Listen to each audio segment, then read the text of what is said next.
제주도 서귀포시 바다에 딱 붙어있는 영구뷰의 주택이 나왔는데요. 바로 앞에는 나만의 산책로도 있습니다. 카페를 운영해도 대박이 날 것 같고 펜션을 운영해도 최고의 위치 같은데요. 사실 이렇게 자연 경관이 좋을수록 독을 품고 있는 사과일지도 모르는데요. 그게 진짜 독인지 아닌지 같이 한번 보도록 하겠습니다.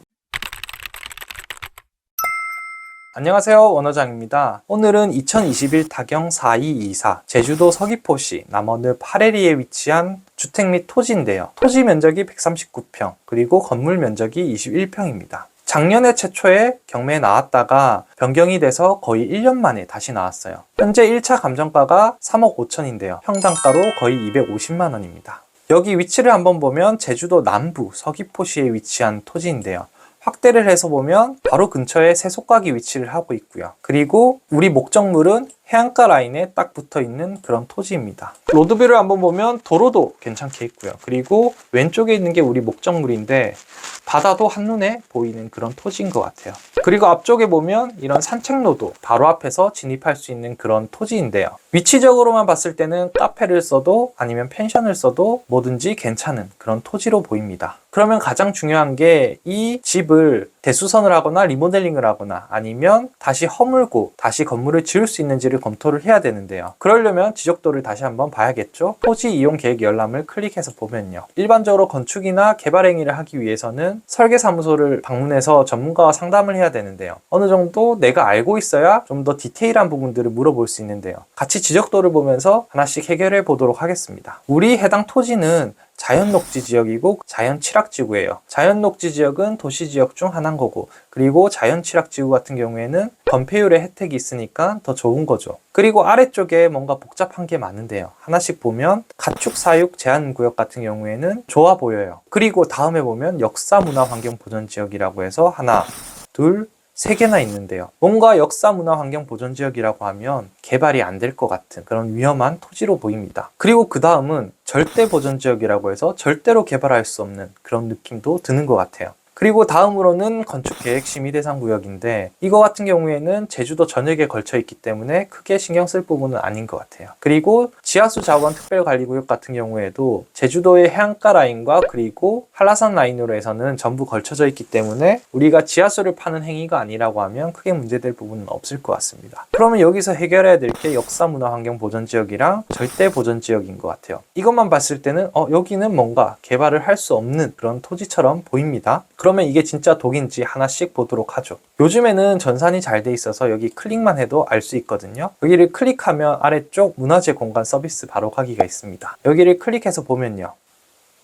우리 목적물의 문화재 지정 현황을 알 수 있는데요. 아래쪽에 국가 지정 문화재를 보면 우리 목적물은 뭔가 많이 붙어 있어요. 서귀포 세속가게에도 포함이 돼 있고 왕벚나무 자생지도 포함이 돼 있고 그리고 한라산 천연보호구역에도 포함이 돼 있고 그리고 4구역이라고 표시가 돼 있네요. 이 문화재구역 같은 경우에는 1구역부터 10구역까지 이렇게 있는데 1구역이 가장 규제가 심하고요. 그리고 숫자가 커질수록 규제가 완화가 됩니다. 일반적으로 4구역 이상 되면 거의 대부분의 행위가 가능하다고 보면 될 것 같아요. 방금 뭐라고 했죠? 1구역 같은 경우에는 행위 제한이 가장 심하다고 얘기를 했어요. 그런데 아래쪽에 삼초인렵 자생지와 그리고 연산호 군락에 1구역이라고 표시가 되어 있네요. 그러면 가장 심한 규제를 받는다고 했죠? 그러면 이거는 독이 든 사과인가요? 조금 더 알아보도록 하겠습니다. 그러면 이 문화재명을 클릭을 하면 관련된 고시와 그리고 허용 기준들을 알 수가 있는데요. 아래쪽에 허용 기준을 한번 보면요. 1구역 같은 경우에는 기존 건축물의 개보수만 허용을 하고 토지의 형질 변경 같은 경우에는 원형지 보존만 가능하대요. 즉 개발이 안 된다는 거죠. 그리고 2구역 같은 경우에는 8m까지 집을 지을 수 있다고 하는 거고 3구역은 조금 더 완화가 되는 것 같아요. 그리고 우리 목적물은 4구역이에요.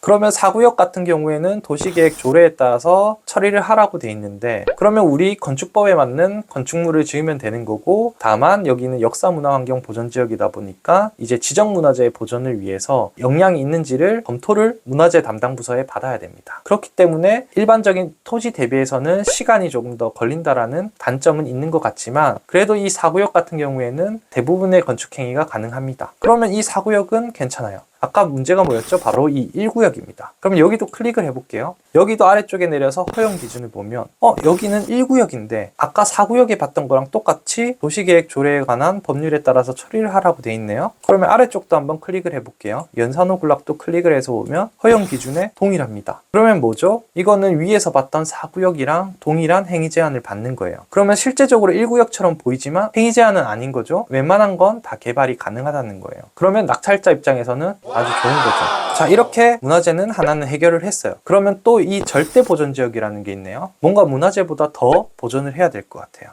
그러면 구글에서 제주도 보전지역 조례를 치면요, 이렇게 클릭을 하시면 보실 수가 있거든요. 여기에서 아래쪽에 절대 보전지역 안에서 행위 허가 대상이라는 게 있는데, 이걸 좀 정리를 해서 보면요, 해당 지역에서는 1층 이하 그리고 연면적 85 이하의 단독주택만 가능하다고 합니다. 그러면 여기는 상업 용도로는 쓸 수가 없는 거네요. 절대 보전 지역 같은 경우에는 거기에 토지의 형질이나 분할도 할 수가 없다고 합니다. 그러면 이 절대 보전 지역 같은 경우에는 주택 말고는 개발이 어려운 거네요. 그런데 여기 저촉이라는 게 하나가 눈에 띄어요. 그러면 이거를 정확하게 보려고 하면 제주도 같은 경우에는 공간 포털을 따로 이용을 하고 있거든요. 제주도 공간 포털이라고 검색을 하면 여기에 들어와지는데요. 여기서 공간 포털을 클릭을 하면 지도 검색에서 우리 주소를 복사해서 넣으면 여기 우리 목적물이 보입니다. 여기서 레이어에서 연속 지적도를 켜고 아래쪽에 절대 상대 보전 지역이라고 있습니다. 이걸 클릭을 해보면요, 이 녹색깔로 표시된 게 바로 절대 보전 지역인데 우리 목적물은 여기에 포함이 되는 게 아니에요. 단지 붙어 있는 거예요. 그러면 뭐죠? 절대 보전 지역은 아닌 거예요. 그래서 사실 토지 이용 계획 열람만 봤을 때는 개발이 불가능한 것처럼 보이지만 여기는 뭔가 개발이 가능할 수도 있겠다, 그런 느낌이 드는 거죠. 그러면 사실 이 토지 이용 계획만 봤을 때는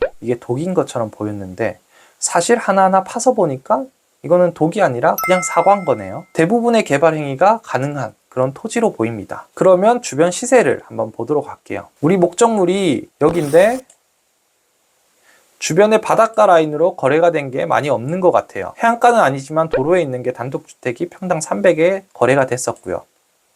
여기 토지도 300에 거래가 됐었네요. 그리고 주변으로는 100에 거래가 된 것도 있습니다. 여기는 도로가 왠지 좋아 보이네요. 2차선로입니다. 딱 봐도 좋아 보여요.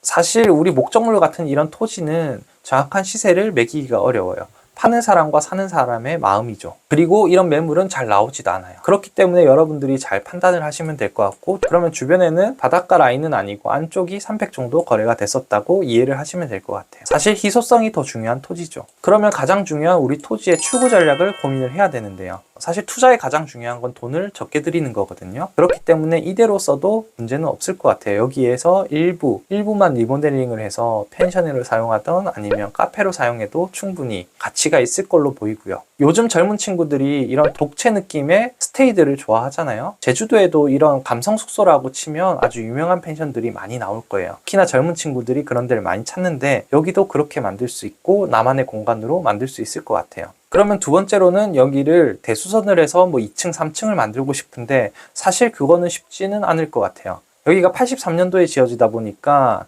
만약에 대수선을 하기 위해서는 구조안전 점검을 받아야 될 텐데 그러면 비용이 상당하죠. 그리고 만약에 거기서 안 나온다고 하면 또 구조 강화를 해야 되고, 그렇기 때문에 비용이 많이 나와서 차라리 철거를 하고 다시 지어야 될 것 같아요.